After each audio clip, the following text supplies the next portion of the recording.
Good morning, good morning, good morning, good morning, good morning. What's going on, good people? It's your boy GD Fitz. We out here early morning. Just finished talking about the NBA playoffs. They have already been set. The play-in games have been set. Things are getting ready to take place and go down. The playoffs are here. That's right. We are out here early morning style on a Monday morning, finishing up our weekend. The NBA regular season has concluded. 72 games have been played. Let me take this mask off so people can hear me a little bit more, see me a little bit more. But the games have been played, and it's time to run it back. The NBA playoffs are here, starting off with the play-in games, and we're going to get right into it. We ain't even going to wait. We ain't even going to hesitate. 7 versus 8, 9 versus 10 in the Eastern Conference as well as in the West. We're going to start off with the Eastern Conference. And the reason why we're starting off the Eastern Conference, because I don't want to talk about the 7-8 matchup in the West. I'm a little biased to the Lakers. So I'm going to start it off with the Eastern Conference. Historic franchise, the Boston Celtics. They're going through a lot of injuries, a lot of turmoil internally with that team.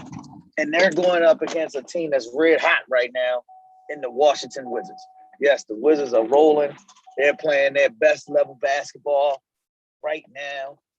And I feel as though that playing game is going to be epic, high scoring. Bradley Beal, who let the scoring title slip through his hands. Well, not let it slip. He let a guy named Chef cook him for it. But Bradley Beal, scoring machine, going up with Russell Westbrook, triple-double machine, who broke the all-time triple-double record this season that nobody thought would ever be broken. Russell Westbrook, Bradley Beal, the young Wizards going to Boston in a 7-8 matchup for the play-in to determine who's going to be the 7th seed and go play the Brooklyn Nets. I got Russ and Bill pulling it out. They will win that one-game play-in set.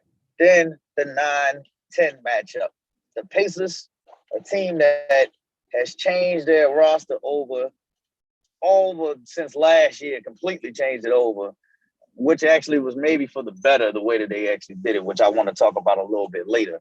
But they changed their roster completely over. And now you go up against the upstart Charlotte Hornets with the favorite to win the NBA Rookie of the Year in LaMelo Ball. He's changed the culture down there. I think Michael Jordan has finally got a superstar that he built around. Get to go see it in a play-in game to determine who will go and play the loser of that 7-8 matchup, which in my opinion will be the Boston Celtics. I have the Charlotte Hornets pulling that one out, winning that game, moving on to go play the Boston Celtics. We'll talk about that afterwards because we know what matchup actually will be. That's what I will roll with. And then we'll go west, starting off with that 9-10 matchup. I know John Moran is probably kicking himself. Year in a row that he had to get into this situation.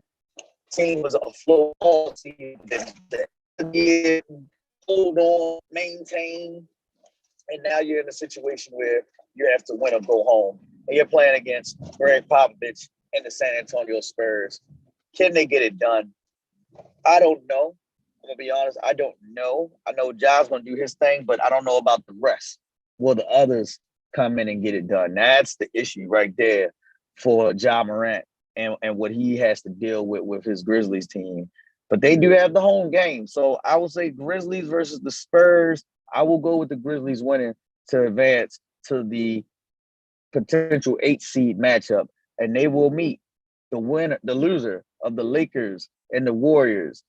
LeBron, AD, and his Lakers going up against Chef Curry, who could potentially be the MVP. And they could potentially miss out on the actual real playoffs. But I'm going to say this, it's all well worth it because it's been good basketball from Chef all season. He's shown everybody what he can do without superstars with him because this has been role player central in the Bay this year. And Chef has been putting on a clinic, scoring champion, doing everything for his basketball team. And I'll say this, in a one-game set, you don't want to sleep on Chef Curry because if he pulls it off, they'll be in. Then the Lakers will be playing that potential elimination game against the Grizzlies, who I think will win their game. So I'll say Lakers at home versus the Warriors. I'm going with the Lakers. LA wins. They will go to the 7th spot and play Phoenix. Golden State will then go back and play the Grizzlies. Golden State will have the home game. Golden State will pull that game off. Golden State will move on and play in the 8th spot. It's going to be very interesting. Matchups for the playoffs are definitely intriguing. We get to see a rematch of last year's playoffs in 2 sets between the Clippers and the Mavs, and also between the Bucks and the Heat, this time in the first round. So, again, actually, it's again in the first round from the Mavs and the Clippers. A little rivalry may be getting ready to get kicked off right there. And I know it's going to be a rivalry between the Bucks and the Heat. That'll be great to see that. Can the Bucks avenge last year's defeat to the Heat when the Heat went on to the finals? And will the Clippers hold off the Mavs again? Last year they were up 3-1. Mavs pushed them back to 7. I think Luka might give them a little bit more of a run for their money this time around. I still think the Clippers will pull that one off and win that series, but it will definitely be intriguing and interesting to see.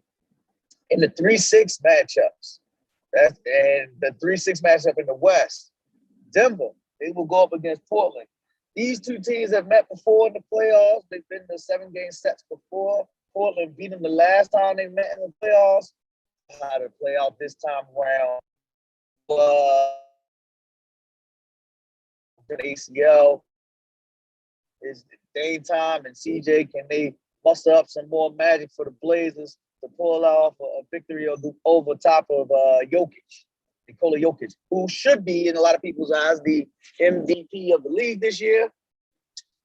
Again, it's not nothing wrong with him, Chef, or Embiid, but it would be definitely interesting to see how they will go with that. That 3-6 matchup would be interesting. I got Denver winning that series in 6 on my predictions. Then the 4-5 matchup in the Eastern Conference. 2 new faces into the playoffs. The 5 seed, Trae Young, has finally gotten to the playoffs. Shout out to Nate McMillan since taking over the job in Atlanta, pushing this team to their highest threshold that they've ever been to. And they have officially made the playoffs. They are the 5th seed, and they will go up against the traditional New York Knicks. And when I say traditional, they play rugged basketball. They are like a 90s basketball team led by Julius Randle, who should win Most Improved Player of the Year this year. And they will go into the playoffs with a home court advantage as the 4th seed. The New York Knicks, shout out to them. They're doing their thing.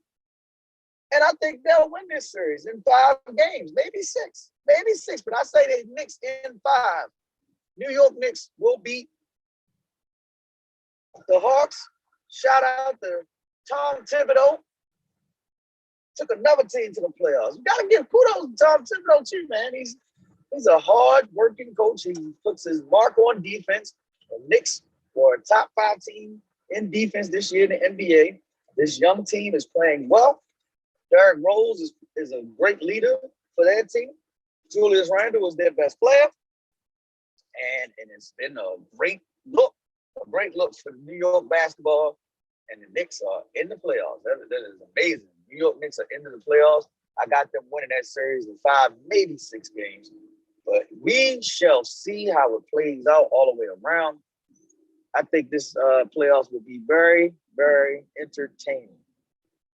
Even though a lot of the stars set out in the regular season, I think they'll all come to play and come to playoffs because they know it's winning time now. We'll be back later on today. We'll do another one. I'm going to start doing some more quick little podcast drops on the YouTube page via the Zoom. Trying to get used to it, man. You know, I'm doing this on the fly right now. But when we get to the crib and we do a little, setups and everything down there, this will be even more intriguing and interesting. So shout out to everybody that's going to support. This is your boy GD Fizz, BSN Presents. We're going to highlight y'all.